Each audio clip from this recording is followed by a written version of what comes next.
Today's question is, what does the Bible say about sex before marriage? In this video, I'll answer that question from a biblical perspective. Then afterwards, as always, I'll share some helpful resources, so stick around until the end.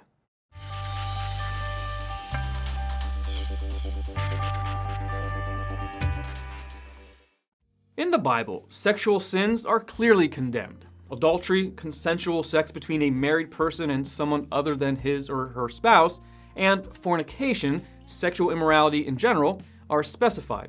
Sex before marriage or premarital sex is not addressed in that exact term, but it does fall within the scope of sexual immorality. The Bible teaches that sex before marriage is immoral in a couple of different passages. One is 1 Corinthians chapter 7, verse 2, which says, "But since sexual immorality is occurring, each man should have sexual relations with his own wife, and each woman with her own husband." In this verse, marriage is presented as the cure for sexual immorality. Sexual union within marriage, which is commended, is set against immorality, which is to be avoided. Thus, any sex outside of marriage is considered immoral. This would have to include premarital sex. Another verse that presents sex before marriage as immoral is Hebrews chapter 13, verse 4. Marriage should be honored by all, and the marriage bed kept pure, for God will judge the adulterer and all the sexually immoral. Here we have both adultery and fornication contrasted with what happens in the marriage bed. Marriage and sexual intercourse within marriage is honorable. All other types of sexual activity are condemned as immoral and bringing God's judgment.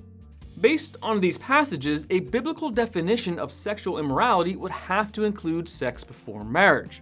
That means that all the Bible verses that condemn sexual immorality in general also condemn sex before marriage. Here's a few for reference. God designed sex, and the Bible honors marriage. Part of honoring marriage is the Bible's promotion of complete abstinence before marriage. When two unmarried people engage in sexual intercourse, they are defiling God's good gift of sex. Before marriage, a couple has no binding union, and they've entered no sacred covenant. Without the marriage vows, they have no right to exploit the culmination of such vows. Too often, we focus on the recreation aspect of sex, without recognizing that there is another aspect, procreation. Sex within marriage is pleasurable, and God designed it that way. God wants men and women to enjoy sexual activity within the confines of marriage. Song of Solomon chapter 4 and several other Bible passages such as Proverbs chapter 5 verse 19 describe the pleasure of sex. However, God's intent for sex includes producing children. Thus, for a couple to engage in sex before marriage is doubly wrong. They are enjoying pleasures not intended for them, and they are taking a chance at creating a human life outside of the family structure God intended for every child.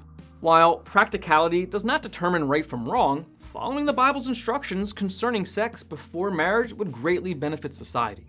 If the Bible's message on sex before marriage were obeyed, there would be far fewer sexually transmitted diseases, far fewer abortions, far fewer unwed mothers and unwanted pregnancies, and far fewer children growing up without both parents in their lives.